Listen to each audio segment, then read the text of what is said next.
En esta oportunidad vamos a hablar de un tema por demás apasionante y que tiene mucho que ver con la administración pública, porque verán ustedes en el devenir del curso y de la exposición cómo se hace cada vez más necesaria la intervención de los gobiernos en el tema relacionado con las demandas de la globalización, las demandas que tiene la economía internacional con respecto a, al apoyo, a la facilitación que necesita del sistema económico de que se trate. Así es que en este caso, en esta oportunidad vamos a ver cómo la globalización exige demandas cada vez más variadas y de diversa naturaleza a la administración pública guatemalteca, y esa tiene que responder en sí a esa demanda. De lo contrario, pues tendría que quedarse a la saga y con ello el bienestar de la población. Así es que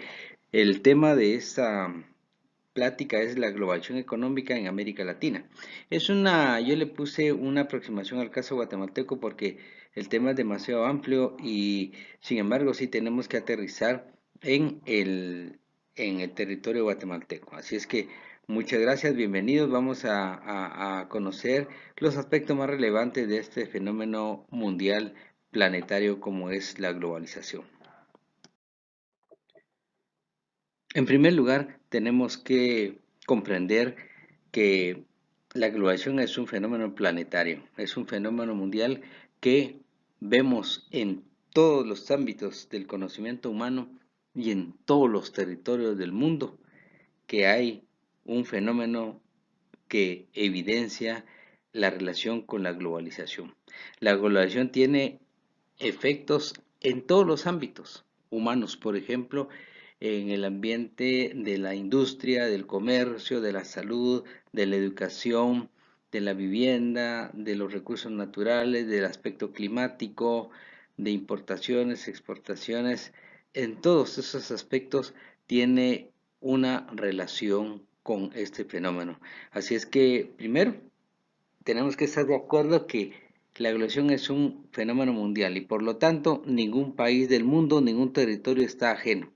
Solamente algunas comunidades que se han convertido o han expresado su voluntad de no tener ninguna relación con, entre comillas, con la civilización, es de que están desconectadas de manera voluntaria. Solamente algunas comunidades en Asia, algunas grupos sociales, por ejemplo, en Brasil, en la Amazonía brasileña, peruana, colombiana, ecuatoriana, han manifestado esa necesidad de desconectarse con el mundo. ¿Por qué? Porque ellos han manifestado pues que esa relación con el resto de la humanidad no le ha sido fructífera, sino al contrario, han sido víctimas de muchísimos aspectos negativos que posteriormente vamos a analizarlos. Así es que de manera general tenemos entonces claro que la globalización es un fenómeno mundial que en todos los ámbitos del conocimiento tiene afectación. La globalización es un fenómeno eminentemente económico. Por lo tanto, tiene su origen en una práctica humana. La lámina nos dice que su aparición se puede ubicar en el mercantilismo y en los actuales momentos se ubica en la fase superior del desarrollo del capitalismo, que se conoce como imperialismo o como monopolio mundial comercial, de tal manera que esta lámina es bien elocuente porque primero nos muestra cómo la invasión española eh, tiene su razón de ser. ¿Por qué? Porque España en esos momentos estaba pasando de una fase de final del feudalismo y el inicio del mercantilismo.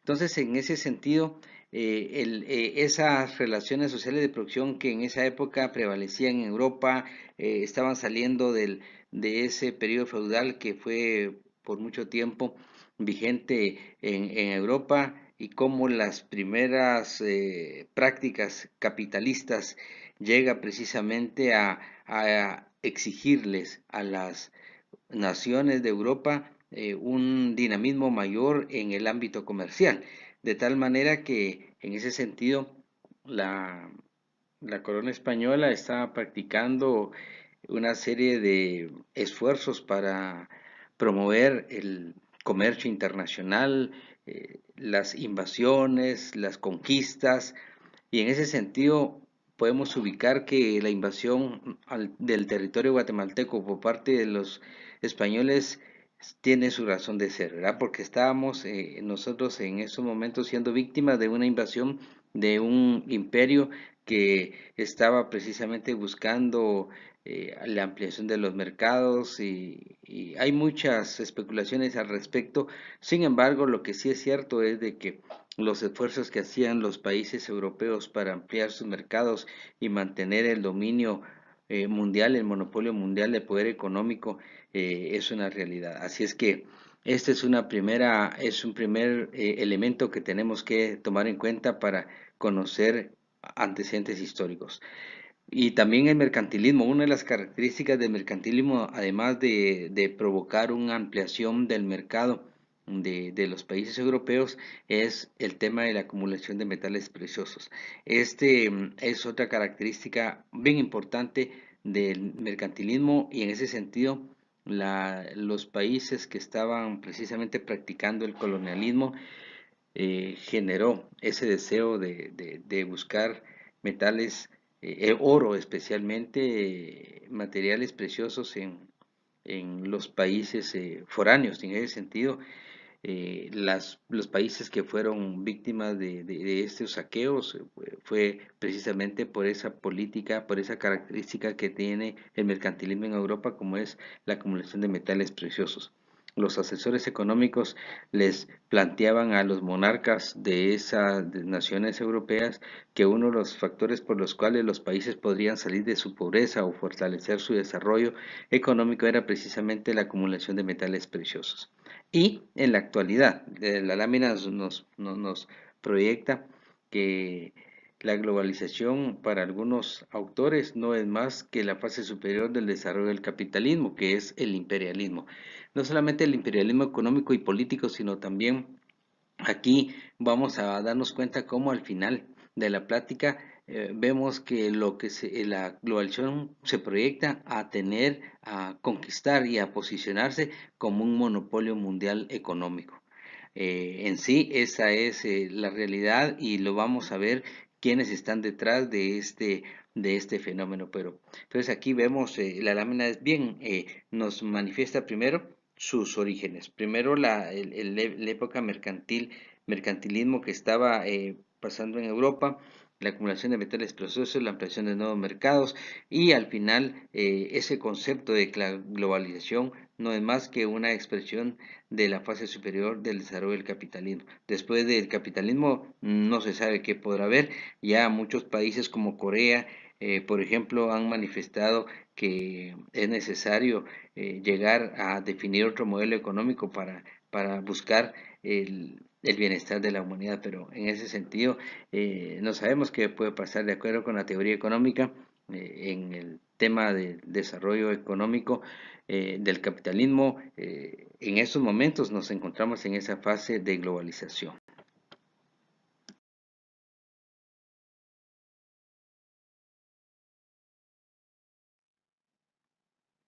Como todo fenómeno económico, la globalización también tiene su explicación a través de una doctrina, de una teoría. En ese sentido, esta lámina nos menciona los aspectos doctrinarios más importantes. Primero, Joseph Schumpeter, el economista francés que a mediados del siglo pasado planteaba una teoría e indicaba que únicamente aquellos países capaces de adaptar los inventos que en esa oportunidad se estaban dando a nivel de las naciones, si esas invenciones se aplicaban en el sistema económico y productivo, iba a generar un proceso incrementado de la competitividad de las empresas y de las naciones.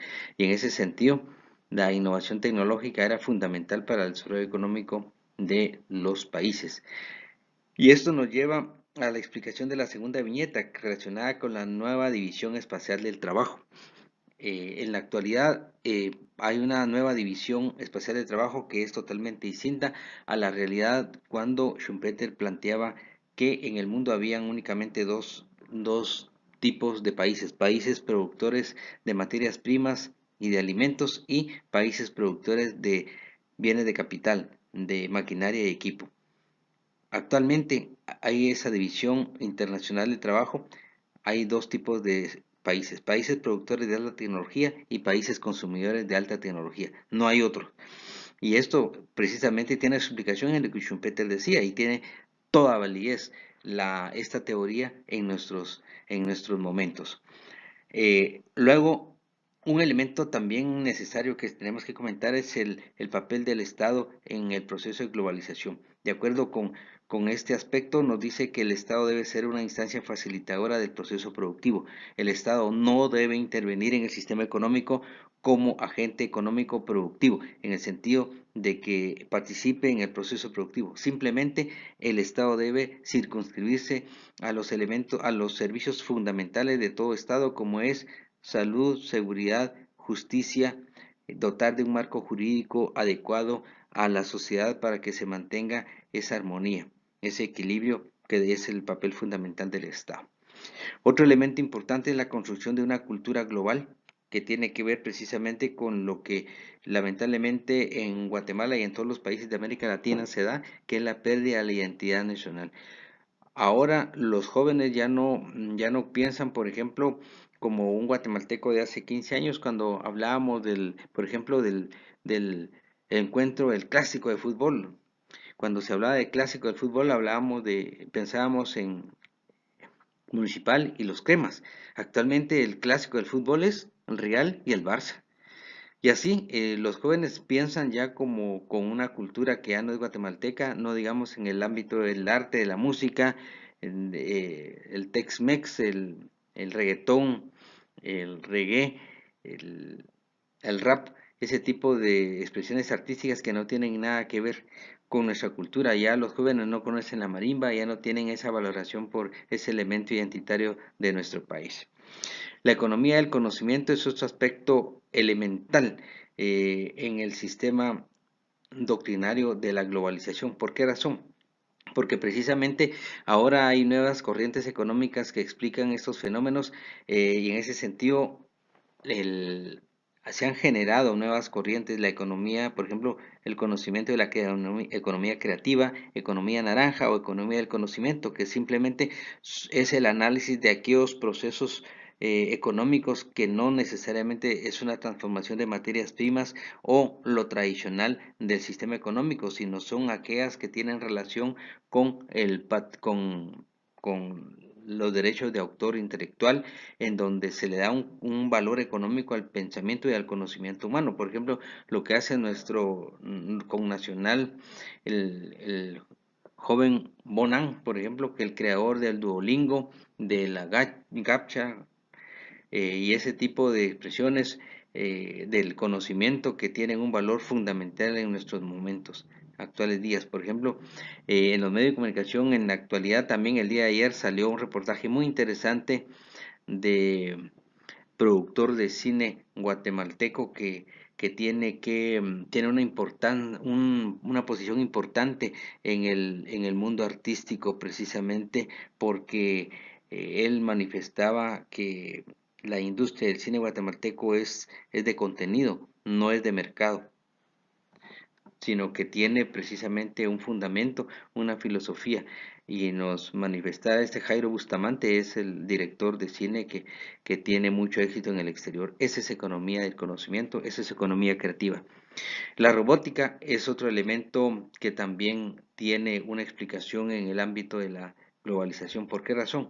Porque cada vez se está desplazando la fuerza de trabajo que es eminentemente humana por la robótica. Esto ha generado un desplazamiento de personas en el mundo por la robótica aplicada al proceso productivo. En muchos lugares del mundo, por ejemplo, ya la, la producción agrícola no se lleva a cabo, o agroindustria ya no se lleva a cabo por personas, sino por robots. Las grandes ordeñadoras que habían en Estados Unidos, en donde participaban centenas de personas, especialmente migrantes, ahora son robots los que ordeñan precisamente las vacas para la generación de la obtención de la leche. Y así cada vez hay un desplazamiento de la fuerza de trabajo por parte de la robótica. Tiene aspectos positivos y negativos, pero fundamentalmente se le está quitando el aspecto humano al proceso productivo, a la fuerza de trabajo.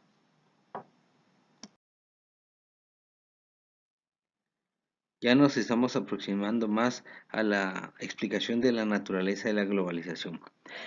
La lámina nos dice que para conocer, para comprender la estructura y funcionamiento de la globalización, necesariamente tenemos que conocer la presencia de las empresas transnacionales y multinacionales en el mundo. Acá es muy elocuente la lámina que nos indica que las empresas multinacionales son las que determinan el, el crecimiento y el comportamiento del mercado mundial. Y esas empresas multinacionales son las que cada vez compiten, son más competitivas. ¿Para qué? Para obtener el dominio del mercado mundial, la construcción de un monopolio mundial a través de precisamente de las tácticas del consumo, la orientación al consumo cada vez creando nuevas necesidades humanas para que garantizarse el repartimiento del mercado mundial. Así es que este es un aspecto elemental, fundamental que tenemos que tomar en cuenta, que para explicarnos la globalización económica, primero tenemos que reconocer la presencia de las multinacionales en el mundo. Ya no hay poder humano que defina el comportamiento del mercado mundial. Aquí únicamente son los propietarios de las empresas multinacionales los que definen el devenir de la humanidad. Ya los gobiernos, los estados no tienen ningún rol importante en ese comportamiento, sino ya es un poder supra, es un poder sobrenatural que tenía razón el cuerpo teórico del siglo pasado cuando manifestaba que el mercado tenía fuerza supranacional y que el mercado era capaz de mantener un equilibrio del sistema económico. Pero realmente sí tiene una capacidad, tiene un poder sobrenatural, pero no está orientado a satisfacer las necesidades humanas, donde cada vez se pone en evidencia, por ejemplo, que el mundo tiene muchos recursos, da muchos recursos, la naturaleza da muchos satisfactores. Lamentablemente, cada vez que hay más progreso, cada vez que los países invierten más en la búsqueda de vida, por ejemplo, en Marte, los grandes gastos que hay para exploraciones en el espacio, buscando ya no la Luna, sino ahora buscan la explicación si hay o no vida en Marte. El gasto de miles de millones de dólares en armamentos y en el control de la energía nuclear, por ejemplo, pero sin embargo, siendo un mundo con tantos recursos, con dilapidar tanta cantidad de dinero, sin embargo, cada vez vemos que hay personas que más se mueren de hambre en muchos lugares del mundo. En Guatemala, por ejemplo, tenemos un crecimiento económico importante. Ha tenido el Producto Interno Bruto un crecimiento promedio de 3 a 4%. Sin embargo, cada vez el número de niños y niñas que se mueren, incluso antes de nacer, tenemos el segundo lugar a nivel latinoamericano de pobreza y de extrema pobreza y de desnutrición en el mundo. Estamos en el top de los 10 países más pobres del mundo. Entonces no se tiene una explicación al respecto. Precisamente lo mismo sucede a nivel mundial, que no obstante que el mundo ha generado nueva capacidad de producción de bienes satisfactores y cada vez hay un crecimiento importante en las economías, sin embargo, cada vez hay más pobres en el mundo. Y eso precisamente es parte de lo que nosotros queremos comprender en esta plática. ¿Cuál es la razón por las cuales no hay un crecimiento del buen vivir, del desarrollo social de las personas, ¿verdad? Cada vez se multiplica la pobreza y se concentran cada vez más las ganancias de las empresas multinacionales. Esta lámina nos proyecta cómo las empresas multinacionales se reparten el mercado mundial. atrás de todo este proceso económico universal, las empresas multinacionales son las que determinan el devenir histórico de la humanidad hoy en día. Esta lámina nos permite conocer brevemente la estructura y funcionamiento de la globalización. Una característica es la creación de megamercados. Cada vez los procesos de integración económica a nivel mundial son más importantes. Guatemala está practicando ese proceso de creación de un mercado más amplio con la Unión Aduanera Guatemala, Honduras y El Salvador. No es lo mismo tener un mercado de 17 millones que un mercado de 30 millones de personas.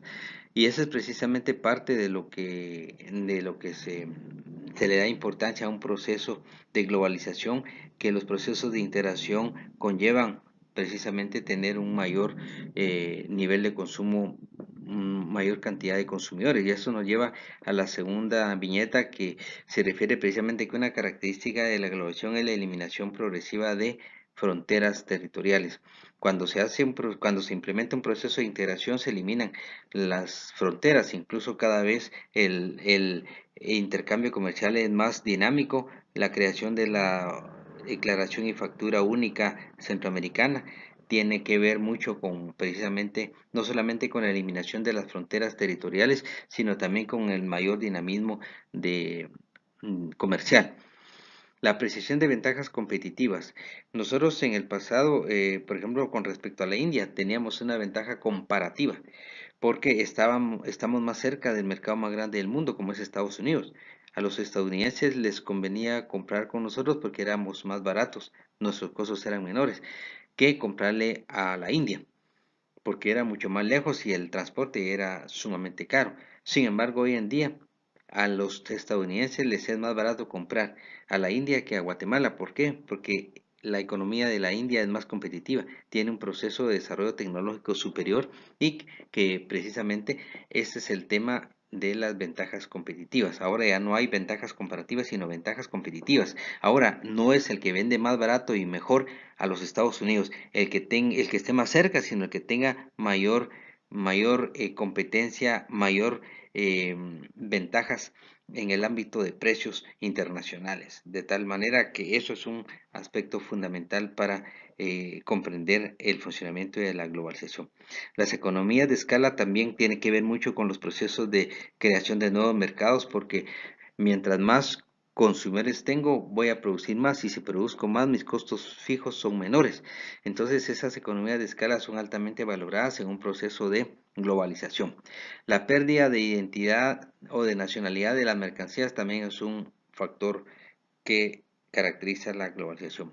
Ustedes van a comprar un carro eh, en el mercado, van a ver una marca Nissan, por ejemplo, van a ver que antes, hace algunos años, el Nissan era japonés. Ahora ustedes van a comprar un carro Nissan, pero el motor es coreano, las llantas son costarricenses, los vidrios son de México, la tapicería es de Taiwán, eh, las, eh, las, los accesorios son de Corea. O sea, ya no se permite identificar la nacionalidad de una mercancía, en este caso de un vehículo. Pierden totalmente su identidad, su nacionalidad, su origen. El cambio climático también es un factor que ha tenido mucha afectación en el proceso de globalización. El cambio climático en nuestros días nos pone muchos ejemplos, como han habido muchas discusiones, no solo a nivel guatemalteco, a nivel mundial, de el papel que juegan las empresas multinacionales dedicadas a la explotación de recursos naturales y los conflictos que tiene con los pueblos ancestrales que históricamente han habitado esos lugares. Más adelante vamos a ver este aspecto que ha sido de tanta importancia para Guatemala. Por ejemplo, la Corte de Constitucionalidad se llevó más de un año para resolver parcialmente un litigio que hay por explotación de recursos naturales de una minera, mientras que la Corte de Constitucionalidad en otros casos ha resuelto en horas un amparo, por ejemplo, un aspecto legal, pero en el caso de las minas se llevó más de un año y para resolver parcialmente un tema. ¿Por qué? Porque el cambio climático es algo que realmente es una bomba de tiempo que hay a nivel mundial y a nivel guatemalteco. Se tiene que legislar adecuadamente el tema de recursos, del manejo de los recursos naturales, porque el manejo de los recursos naturales tiene un impacto directo en el cambio, por el cambio climático. Bueno, muchas gracias.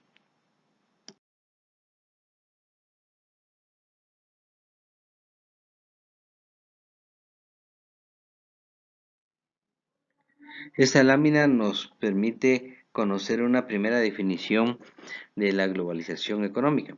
Yo no soy muy partidario de una definición, sino más invoco una caracterización del fenómeno, porque los, lo- lo- los hechos económicos son tan dinámicos, tan cambiantes, que a veces una definición se queda corta.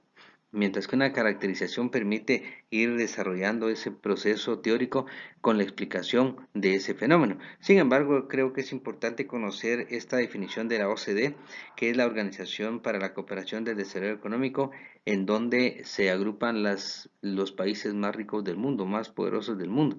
Y por eso creo que es conveniente conocerla. Dice, es el estado alcanzado y las formas tomadas por la producción internacional hoy, en el cual una fracción creciente de valor y riqueza es producida y distribuida a lo largo del mundo. Esta primera parte nos dice que hoy la producción mundial cada vez se desarrolla más y hay un crecimiento cada vez mayor de la riqueza en el mundo y que está distribuida a lo ancho del mundo.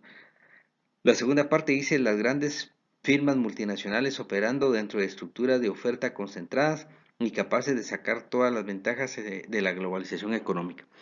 En otras palabras, dice que las empresas multinacionales, a través de monopolios que ellas generan, son las que sacan los mayores beneficios de este proceso. Entonces, si nosotros analizamos la definición en su conjunto con las dos partes que hemos analizado, vamos a ver que hay un crecimiento de valor y de riqueza en el mundo.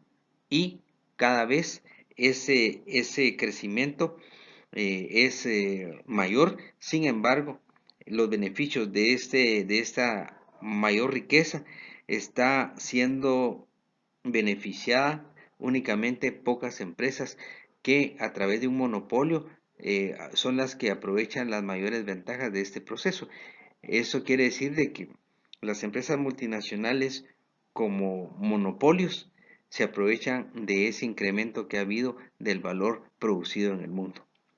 Y eso tiene mucho que ver precisamente porque si nosotros vamos a analizar posteriormente el top de las empresas más grandes del mundo, son las empresas monopólicas que concentran y aprovechan la mayor generación de valor en el mundo, mientras que hay más crecimiento en el mundo de mercancías, por ejemplo, y de satisfactores, cada vez hay más pobreza en el mundo. Esa es la gran contradicción que nos da a conocer esta definición, porque el elemento esencial es comprender que las empresas multinacionales, a través de prácticas de monopolio, son capaces de obtener los mayores beneficios del proceso de globalización.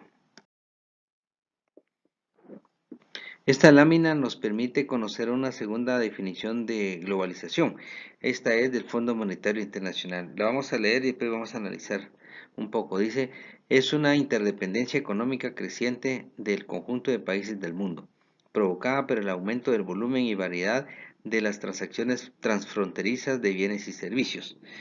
Esto nos ratifica la lámina anterior que nos habla de que es un fenómeno mundial en donde provoca un aumento del comercio y del intercambio de bienes y servicios a nivel mundial. Esa es una primera parte que coincide mucho con la otra, que es un incremento importante en los procesos productivos, así como de los flujos internacionales de capitales, al mismo tiempo de la difusión acelerada y generalizada de la tecnología.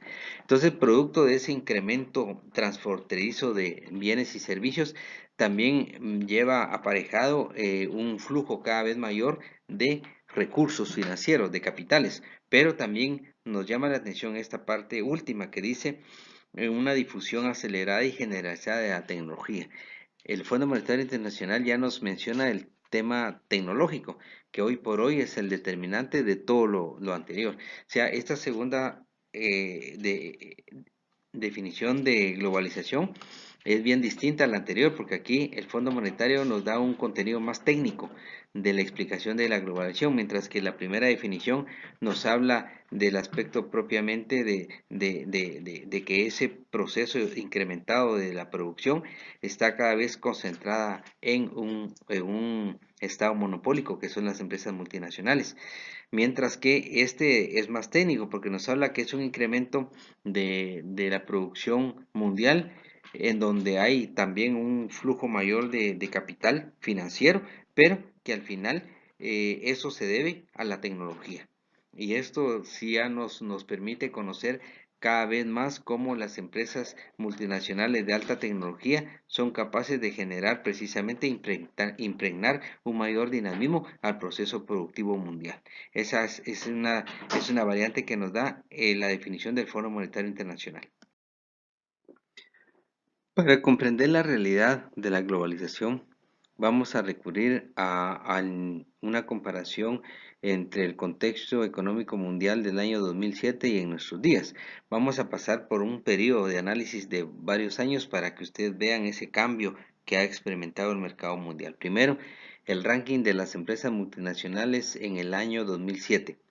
Primero encontrábamos a Walmart, que es una empresa estadounidense, ExxonMobil, que es la Exxon, la Shell, la BP, que es inglesa, General Motors, Toyota, Chrysler, que es producción de vehículos, Chrysler también, ConocoPhillips, que es de los Estados Unidos, pero que es más que todo electrodomésticos y productos electrónicos, y Total S.A., que es una empresa, es un imperio, es un conglomerado de empresas.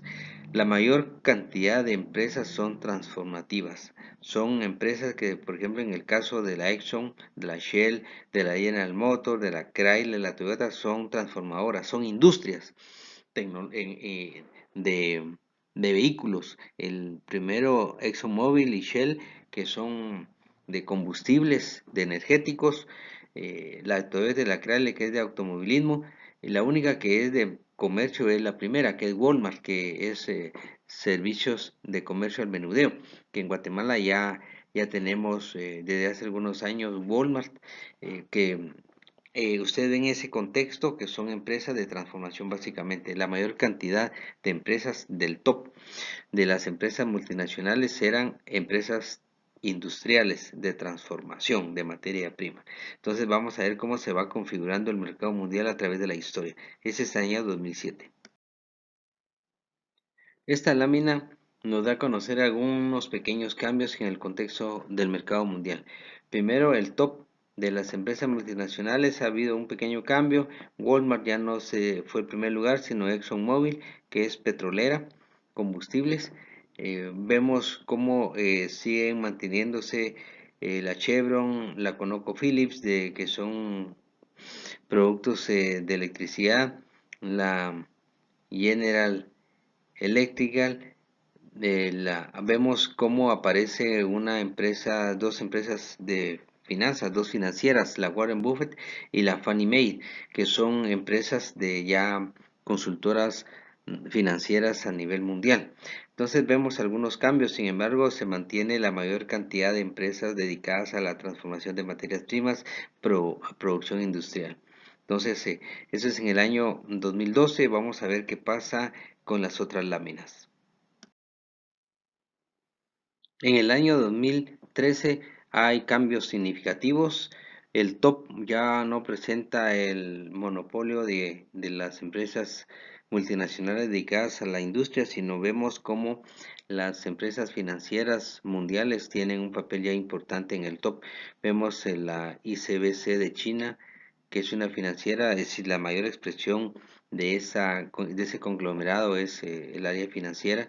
Vemos la China Construction Bank, que también es financiera, la Morgan Chase, también empresa financiera. Vemos el HSBC Holding de Reino Unido, ya aquí aparece una financiera de Reino Unido, y el Banco Agrícola de China también como una empresa multinacional financiera. hay prácticamente el 50% de empresas dedicadas a las finanzas mundiales. También ahí está PetroChina, que es industria. Vemos la Berkshire, también es un conglomerado, pero tiene mayor expresión en el ámbito industrial. Y la Exxon, la General Electric, que también tiene, es una empresa, son empresas transformadoras de materias primas. Entonces, aquí vemos cambios, ya aparecen el 50% de empresas financieras multinacionales ya en el año 2003. Entonces ya vemos un cambio importante en el top.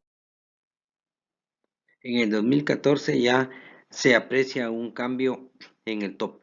Primero aparece el 40% de empresas de alta tecnología.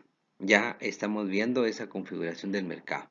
Se mantienen otras empresas destinadas a la industria, en el caso de ExxonMobil, PetroChina, de General Electric, la Nestlé, pero luego ya inicia ese escalonamiento de las empresas de alta tecnología. Apple ya aparece como primer lugar en el año 2014, que es empresa de alta tecnología. Google también ya es, ustedes conocen la importancia que tiene a nivel mundial, pero en el 2014 ya se estaba perfilando como una empresa sumamente competitiva en el mercado mundial. Microsoft también, que es de tecnología, la IBM, que es producción de hardware y de software. Entonces, aquí vemos ya un cambio importante de fondo en el comercio mundial. Vamos a ver entonces en las otras láminas cómo se está configurando ese top de las empresas multinacionales más importantes del mundo.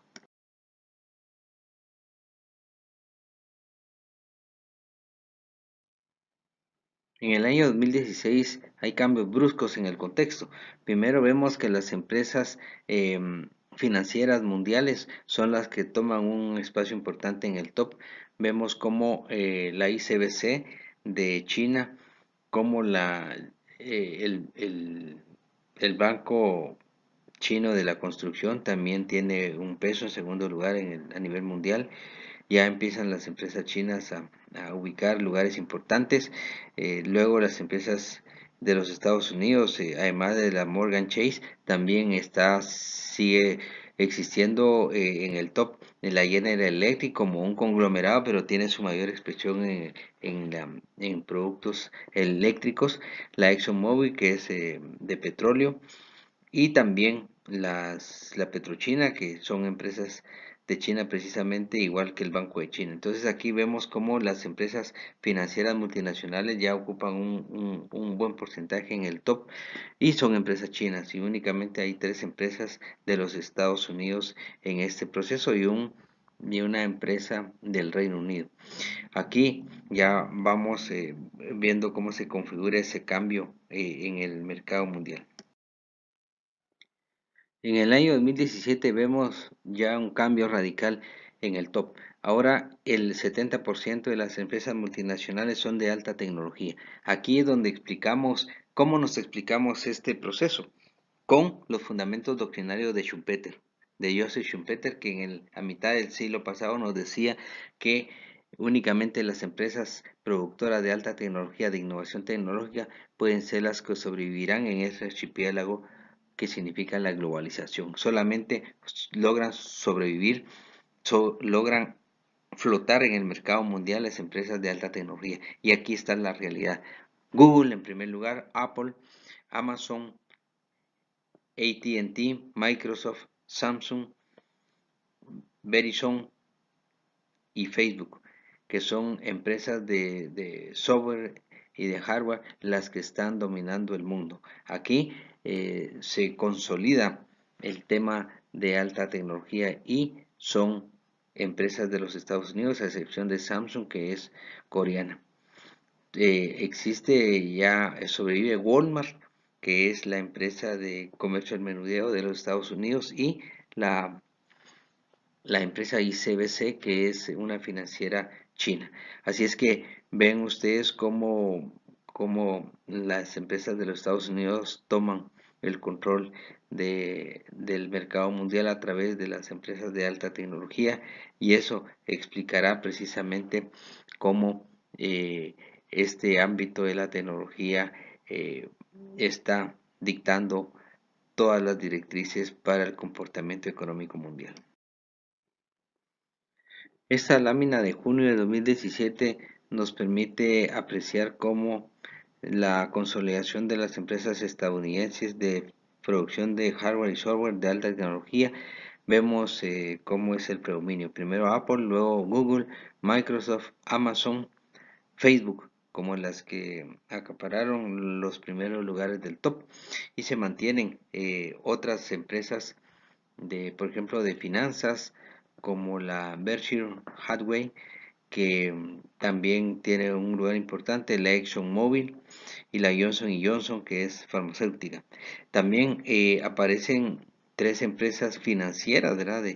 De finanzas mundiales que tienen que ver precisamente con el top. Ven ustedes que el país de origen de esas empresas multinacionales todas son de los Estados Unidos. Y eso es precisamente parte de la explicación que tenemos nosotros de cómo se comporta la producción y el comercio mundial en el mundo. Empresas multinacionales de los Estados Unidos, en donde el 40-50% son de alta tecnología. Aquí ratificamos el aspecto doctrinario que nos hablaba Joseph Schumpeter.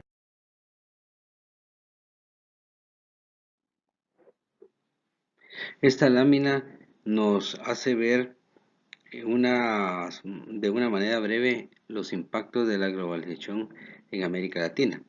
Y aquí básicamente tenemos ya un panorama distinto en donde vamos a ver los aspectos positivos y negativos de la globalización. Primero, nos indica que la naturaleza excluyente de los estados incrementa los efectos nocivos de la globalización.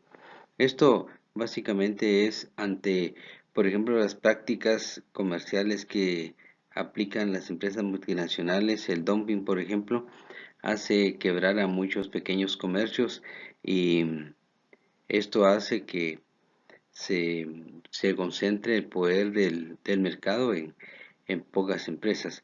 Un aspecto que utiliza, por ejemplo, Walmart con los países de América Latina es comprar la capacidad instalada que ya tienen los comercios radicados en estados de América Latina. Por ejemplo, en el caso de Walmart se aprovechó la fortaleza de Hyperpais, por ejemplo, para comprar toda eh, la empresa con la posición que tenía en el mercado Hyperpais. Ese es un ejemplo de cómo se practica esa, esa política comercial. Luego, estructuras coloniales de los estados y sociedades agravan los efectos. Esto tiene mucho que ver, por ejemplo, en países de América Latina, especialmente de Centroamérica, en donde los estados todavía mantienen prácticas coloniales, más que todo en el interior de la República, en donde existe todavía la economía de subsistencia y lugares en donde en las fincas, por ejemplo, no se paga ni el salario mínimo, y eso significa que incluso no se respetan la legislación laboral en este tema de los salarios mínimos y en muchos casos hemos visto, por ejemplo, cómo se pagan hasta 30 o 40 quetzales diarios, mientras que el salario mínimo es casi el doble. Los gobiernos no han diseñado ni ejecutado políticas públicas integrales de desarrollo que incluyan la atención a pueblos y comunidades históricamente marginadas de los beneficios del desarrollo. Esto es sin duda alguna una realidad. Muchos países de América Latina los gobiernos llegan al poder, pero sin ningún plan de desarrollo de mediano y largo plazo, sino simplemente se convierten en planes de trabajo de los respectivos partidos políticos que al final pues no representan, son acciones económicas de corto plazo, pero que no tienen sostenibilidad en el tiempo. O sea, son políticas, son acciones de gobierno, pero no son políticas de Estado, precisamente porque no han tenido las características de diseño de una política pública de nación, de país, de largo plazo. También toda esta realidad incrementa las desigualdades que hay en América Latina, desigualdades de tipo social. Se concentran los beneficios del desarrollo económico, del crecimiento económico en pocas familias y cada vez se multiplica la pobreza y la desigualdad se hace mucho más amplia en las realidades socioeconómicas de los países de América Latina. Esta lámina continúa con los impactos de la globalización en América Latina. Toda esta realidad incrementa la corrupción institucional. Eso lo vemos, bueno, no hay que comentar mucho porque uno de los temas concretos es Overtrecht, por ejemplo, que es empresa multinacional brasileña que ya la realidad la conocemos nosotros, ¿verdad? Se da precisamente por esas prácticas de las empresas multinacionales que compran voluntades de los políticos y empresarios de toda América Latina. Vemos la gráfica en donde están los grandes contrastes, las dos caras de la moneda de la globalización. Por una parte tenemos este es un país de Asia en donde por un lado se ven prácticas rudimentarias de trabajo, mientras que por otro lado se ve un estado moderno, un estado cosmopolita, con construcciones e infraestructura de primer mundo, pero todavía tenemos prácticas con instrumentos de labranza rudimentarios. Eso es precisamente lo que genera el proceso de globalización en muchos países del mundo. Esta lámina nos muestra la pérdida de identidad de los pueblos y comunidades, ¿verdad? En algunos países este proceso se le denomina la McDonaldización, en donde se ha llegado al extremo de que si se quiere conocer la posición de la moneda nacional con respecto al dólar, se mide por el precio que tiene el Big Mac en el país. Así se puede determinar la posición de cambio de la moneda con respecto al dólar, ¿no? Este proceso de McDonaldización es un tema que sigue siendo válido y una realidad en nuestros países donde lamentablemente los pueblos y comunidades han perdido las prácticas. En este caso vemos como la pérdida de la identidad de los pueblos por medio de esos procesos, esas prácticas de las empresas multinacionales y que muchas veces están fortalecidas por la miseria y la pobreza de esos países. Por ejemplo, vemos cómo en Guatemala el traje regional de comunidades rurales indígenas cada vez se desplaza más por por la ropa, entre comillas, occidental que se ha multiplicado, por ejemplo, la venta de ropa de paca, por ejemplo, mientras que una persona, una mujer indígena en el interior de la República tiene que tener mínimo 250, 300 quetzales para comprar un corte que le va a servir para, para su diario. Eh, Tiene que contar con esa cantidad de dinero, mientras que en, en Paca encuentra un vestido, un pantalón en 10 5 quetzales.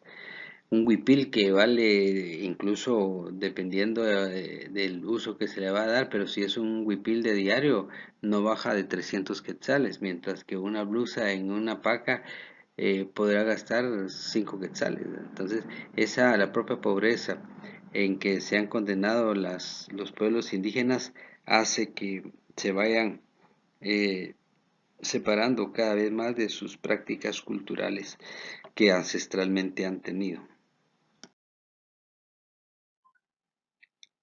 Esta transparencia nos hace ver la explotación de los recursos naturales en territorios ocupados históricamente por pueblos y comunidades indígenas. Eso se ha dado en todos los países de América Latina, especialmente Brasil, Perú, Colombia, Guatemala, en donde son desplazados las tribus, los pueblos indígenas para la explotación de recursos naturales. Y en el caso de Guatemala se da la situación de que mientras que en Bolivia, por ejemplo, las empresas multinacionales mineras pagan hasta el 30% de las utilidades en la explotación, en Guatemala pagan 2, 3, 4% de las utilidades. Entonces, son diferencias abismales que precisamente Por ello es que se ha vuelto conflictiva esa práctica económica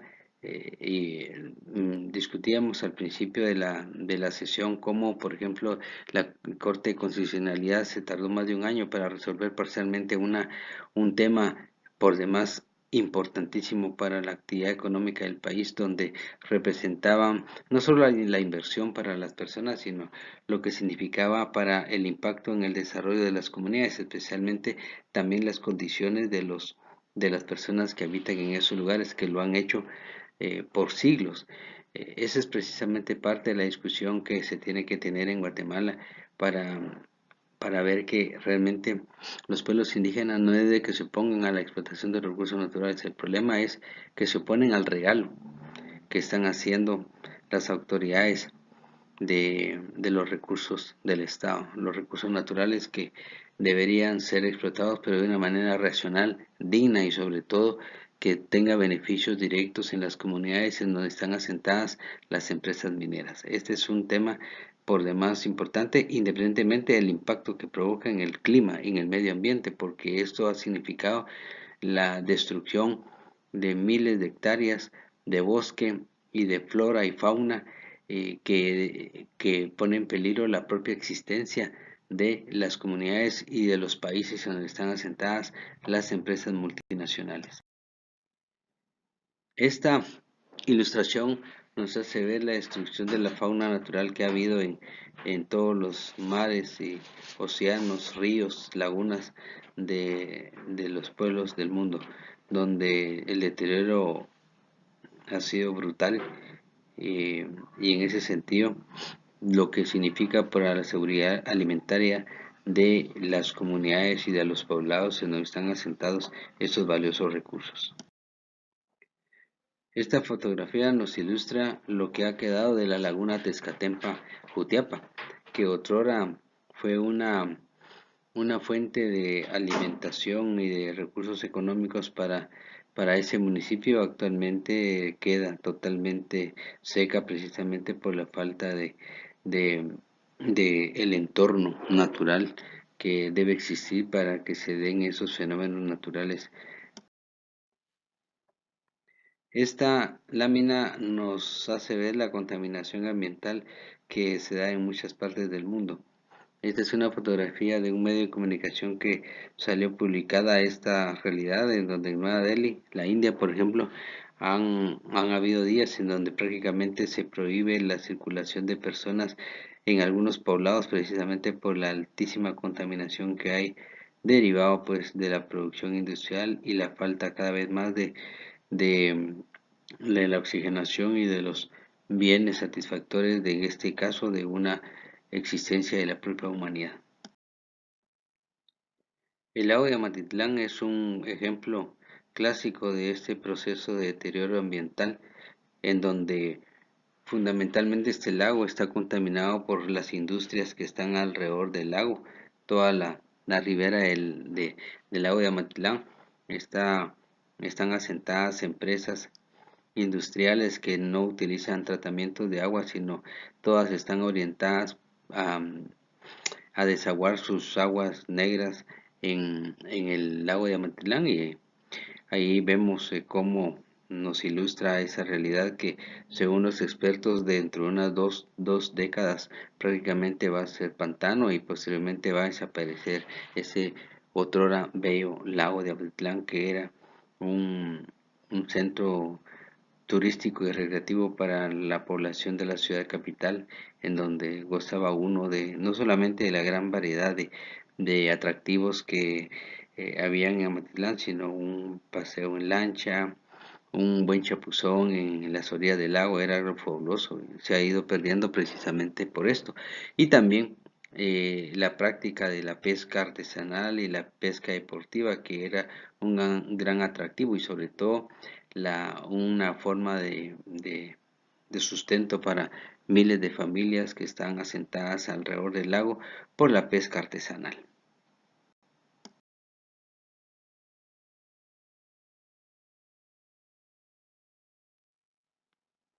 Esta fotografía nos ilustra la caza irracional de ballenas que dan en varios países del mundo que incluso países altamente desarrollados, entre comillas, civilizados, en donde el progreso económico y las prácticas culturales han orientado a que haya ese tipo de caza irracional, lo que ha significado no solamente la pérdida del hábitat de la fauna, sino especialmente ponen en peligro esas especies que, además de ser sustento, son parte del ciclo biológico de la fauna que está en esos mares.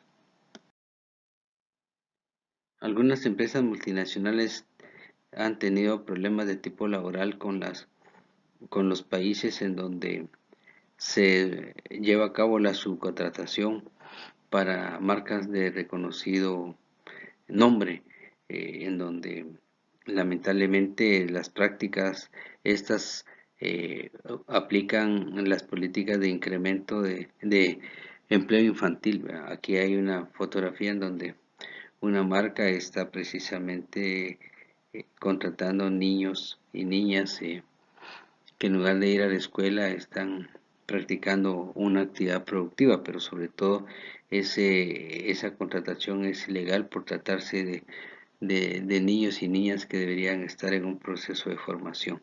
Esta realidad se da en muchas empresas multinacionales que practican ese tipo de...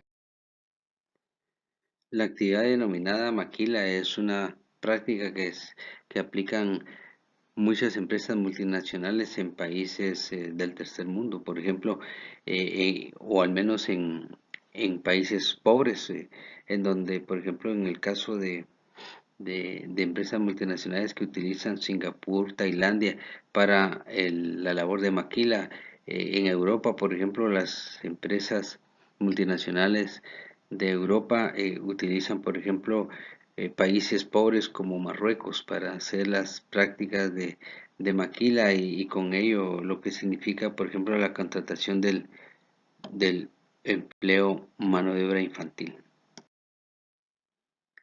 Estas son fotografías que ustedes pueden consultar en internet, en donde proliferan estas realidades que lamentablemente practican en muchos lugares las empresas multinacionales. La explotación de mano de obra infantil no ve raza, sexo, color, sino simplemente es una actividad productiva que significa la reducción de costos de producción a las empresas multinacionales.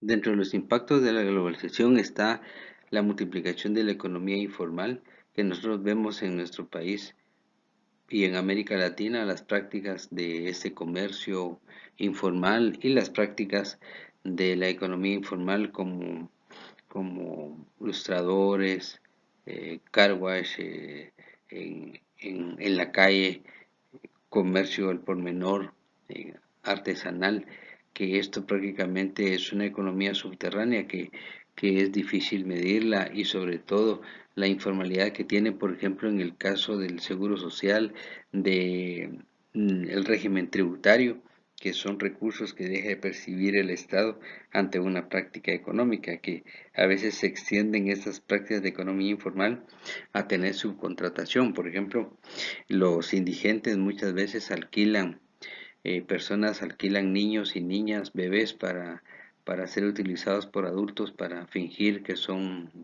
padre, madre e hijos y llevan a cabo esa labor de indigencia con el objetivo de lucrar. Eso se ha identificado en la Procuraduría de los Derechos Humanos en varios países del mundo, especialmente también en Guatemala.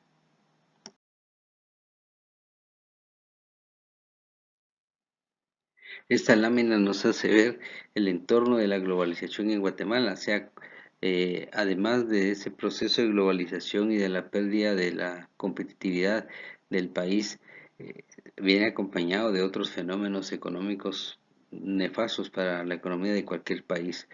En el caso del desempleo y subempleo, el desempleo es la carencia del empleo total, mientras que el subempleo significa la la no utilización de toda la capacidad física y mental que tiene una persona en una determinada actividad productiva, que únicamente no solamente ocupa un 30, 40, 50% de sus capacidades, sino de igual manera la remuneración es de esa forma, que no se recibe el salario que debería recibir una persona con determinadas características o competencias. La caída del mercado interno, lamentablemente, debido a los procesos que de la pérdida de la competitividad del país, eso significa que hay desempleo, y si hay desempleo hay caída del mercado interno porque el consumo interno queda prácticamente eh, reducido, y esto significa el incremento de los niveles de criminalidad, y eso lo vemos nosotros a través del aumento significativo que ha habido en el ámbito de las extorsiones y sicariato, que son fenómenos sociales que se están dando no solamente en Guatemala, sino en Centroamérica. Ese es un cáncer que lamentablemente tiene efectos dañinos para la actividad económica, para el desarrollo económico y social. Esto obviamente significa el incremento de los niveles de pobreza y pobreza extrema. Guatemala tiene el segundo lugar de hambre en América Latina. La pérdida de los recursos naturales, ya vimos por ejemplo en el caso del lago de Amatitlán, en la laguna de Tezcatempa y muchísimos otros lugares que debido al desarrollo, entre comillas, al desarrollo urbanístico, se han perdido áreas valiosas de recursos naturales que son pulmones de oxigenación para las comunidades. Aquí en Guatemala, por ejemplo, hemos visto cómo en Ciudad San Cristóbal, por ejemplo, se han perdido muchos bosques, muchos cerros, y han sido implementadas políticas de vivienda sin una planificación urbana adecuada que signifique la sostenibilidad del ambiente.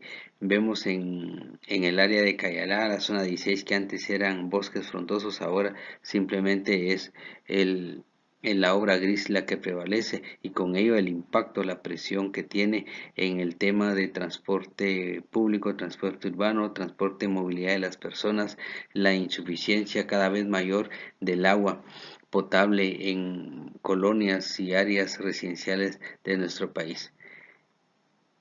Esto significaría en un futuro que la capital guatemalteca ya no va a ser un lugar apto para habitar, tomando en cuenta cada vez más la presión que ha habido sobre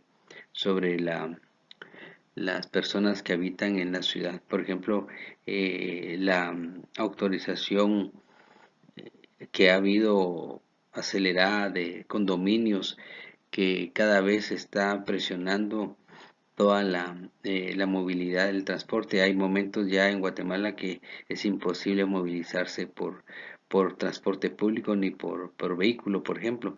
De ahí que han surgido algunas ideas para atacar esa situación, como por ejemplo el transporte de metro subterráneo o bien los teleféricos que se podrían implementar, pero esto ya es debido a la presión que tiene del desarrollo urbano, que prácticamente no ha habido ningún control, ninguna planificación. La ciudad de Guatemala cada vez crece más, es un crecimiento para agregación, no es un crecimiento planificado, donde hay una planificación urbanística y territorial que permita o al menos garantice la sostenibilidad de los servicios públicos esenciales, luz y agua potable.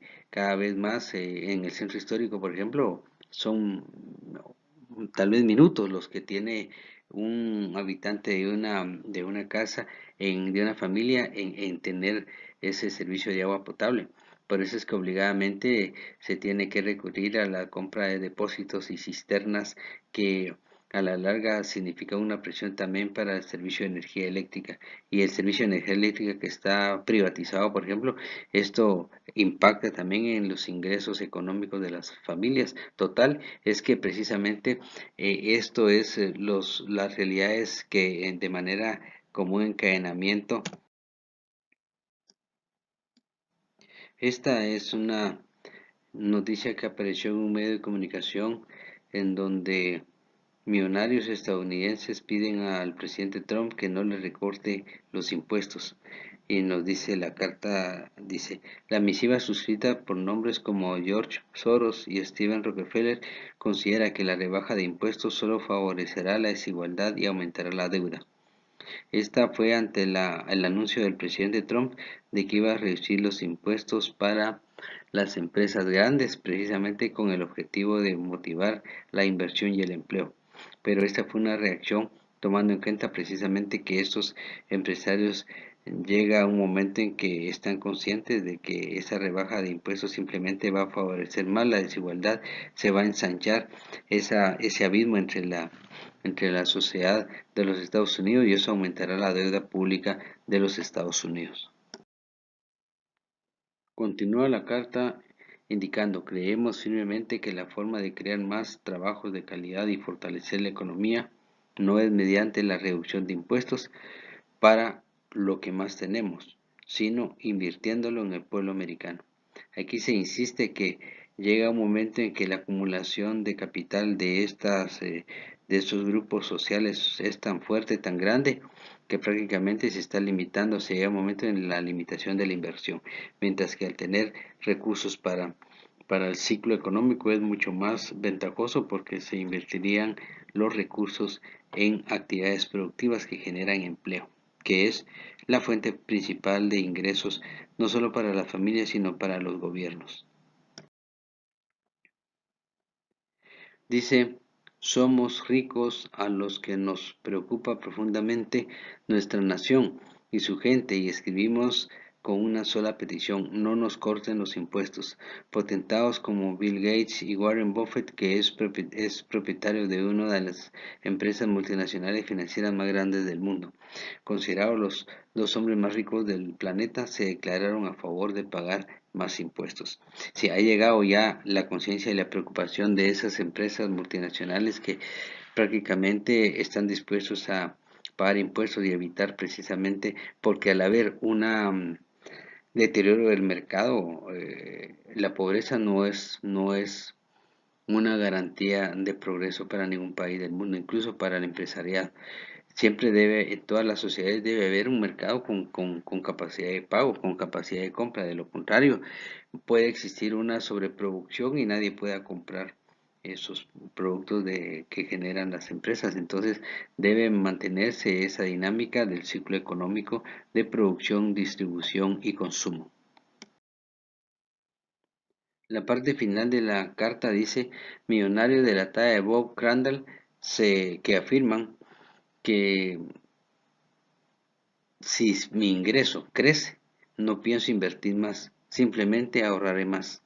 Esa es básicamente una afirmación que tienen estas personas que están conscientes de que la acumulación de capital prácticamente significaría un estancamiento económico para estos países, especialmente para la economía más grande del mundo que hoy es los Estados Unidos. Este es un extracto del periódico El Sol de Misco, que es un semanario, aquí está del 17 al 23 de noviembre del año 2017. De ahí se extrajo esta carta que nos parece muy ilustrativa de que ya las empresas multinacionales están conscientes de que el mercado puede salirse del control y esto significaría que se puede revertir la riqueza acumulada sin medida puede generar una explosión de tipo social. Estamos proyectando una, una declaración del Alto Comisionado de Naciones Unidas para los Derechos Humanos que indicaba lo siguiente. En Guatemala existen dos realidades, la de la minoría que cree en un país moderno y funcional, así como el de la mayoría, es decir, los guatemaltecos que sufren marginación, discriminación y pobreza provocada por la corrupción y la desigualdad. Aquí ya no nos lo dicen no solamente intelectuales guatemaltecos, sino el alto comisionado de Naciones Unidas está descubriendo, está explicando al desnudo cuál es la realidad de nuestro país, que mientras que una pequeña minoría disfruta de los beneficios de un crecimiento económico, la mayoría de los guatemaltecos están destinados a la marginación, discriminación y pobreza provocada por la brutal desigualdad que hay en nuestro país y por la corrupción galopante que es provocada por las élites económicas de nuestro país, que por la compra de voluntades del sector político es de que siguen tratando de mantener el estatus económico y social que por siglos de los siglos ha prevalecido en Guatemala. Esta lámina nos ilustra que en Guatemala hay empresas competitivas también de un nivel adecuado que incluso ya tiene presencia a nivel internacional. En el caso, por ejemplo, del año 2004 tenemos el top de las empresas guatemaltecas más competitivas. Está Pollo Campero, La Fragua, Cervecería Centroamericana, Grupo Los Tres, Cementos Progreso, Ingenio Pantaleón, Industria Licorera de Guatemala, Banco Industrial, que en aquella época ya se constituían empresas con mucha fortaleza económica y con una capacidad de expansión. Ya en el año 2004 tenía Pollo Campero 200 restaurantes en Centroamérica, Estados Unidos y Asia. La Fragua 190 puntos de venta en Centroamérica. La Fragua era lo que se conocía como PAIS, la cervecería centroamericana, por ejemplo, que es la productora de una de las mejores cervezas del mundo, tiene presencia prácticamente en el mundo. También Cementos Progreso tiene un mercado, el 90% del mercado nacional en el tema de cementos.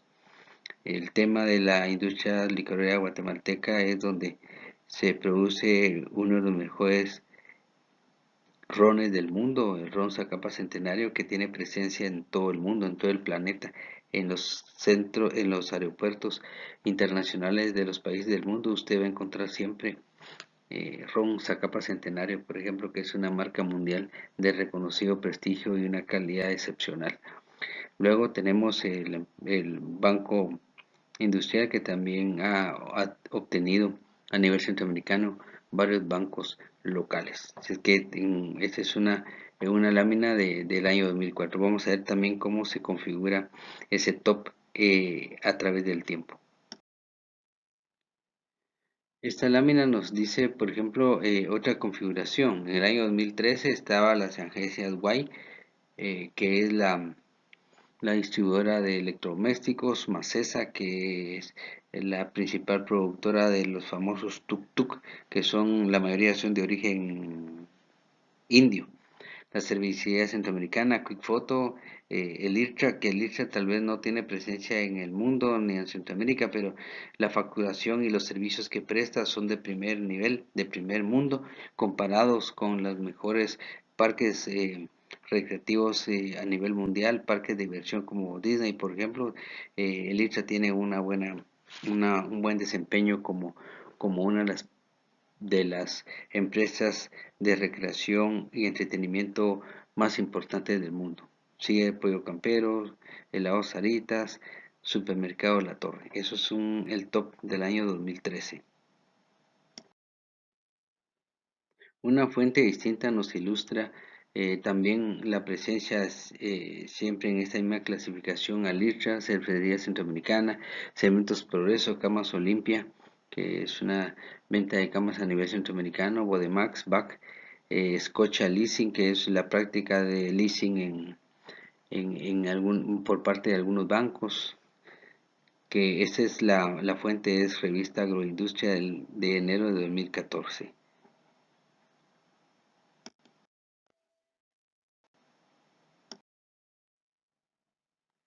Otro cuadro que nos indica otra fuente nos ubica en primer lugar a Azúcar Cañarreal, Cuifoto, Litegua, es una empresa de transporte de toda Centroamérica, más esa que es la que hemos indicado, importadora de motos, básicamente, la empresa G45, que es de seguridad, Finca El Huerto, Agencias Guay, Esencias Castillo, Aprofam, que son empresas especialmente de Aprofan de servicios, Agencias Guay, Finca El Huerto, que es especialmente la fabricación, cultivo de café de uno de los mejores cafés del mundo. Para el año 2015 tenemos ya una configuración distinta en el top. Primero está cervecería centroamericana que realmente tiene una diversidad de cervezas, por ejemplo la Gallo que es el producto líder, pero también está ahora la cerveza Monte Carlo que es premium, excelente, la Cabro por ejemplo que también tiene importante presencia a nivel centroamericano, Pollo Campero, helado Sarita, Azúcar Cañarreal, Mahler, Industria La Popular, Macesa, Agencias Guay, Litegua, Esencias Castilla, que son de la rama de las industrias alimenticias. Este es junio del 2015.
La pregunta del millón, ¿qué hacer?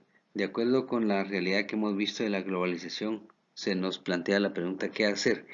En primer lugar, consideramos que es conveniente aprovechar la economía naranja o economía creativa. Precisamente recientemente ha habido una proyección muy importante de National Geographic donde se nos hizo ver la realidad de la civilización maya, en donde a través de una tecnología de láser aéreo se pudo comprobar la existencia de más de 60.000 arquitecturas que hay en el área de Petén, en el área del Naranjo, por ejemplo, en donde tenemos, como guatemaltecos, tenemos la riqueza inmensa a nivel mundial de ser únicos en el mundo, de tener esa arqueología que tenemos dentro de los patrimonios, por ejemplo, la Danta, que es la pirámide más grande del mundo, más grande que las pirámides de Egipto en cuanto a volumen, y esto nos da la importancia del caso a nivel mundial. En esta semana, por ejemplo, se publicó una noticia importante que ya se partió de Izabal un crucero turístico de arqueólogos del mundo que iban precisamente a investigar esa realidad que nos proyectó National Geographic, donde Guatemala puede perfectamente ser una potencia mundial en turismo arqueológico, únicos en el mundo. Las experiencias exitosas como Almolonga, por ejemplo, es una población que se dedica a la producción de legumbres y hortalizas que prácticamente surte a Honduras y a El Salvador, que son productores exitosos con muy buenas experiencias. También impulsar las alianzas estratégicas de los distintos sectores del país, especialmente ese vínculo que debe haber entre la universidad y la sociedad, esas prácticas importantes que debe haber, como pasa en muchos países del mundo, en donde las universidades, a través de convenios de cooperación técnica, se proyectan a asesorar empresas en el área de mercadeo, de salud y seguridad ocupacional, promoción y una serie de aspectos tecnológicos que fortalecerían a las empresas a través de la academia. También hacer una excelente licenciatura en administración pública, porque con eso todos podríamos contribuir con nuestro grano de maíz para transformar Guatemala en una sociedad más equitativa, justa, solidaria y sobre todo en paz.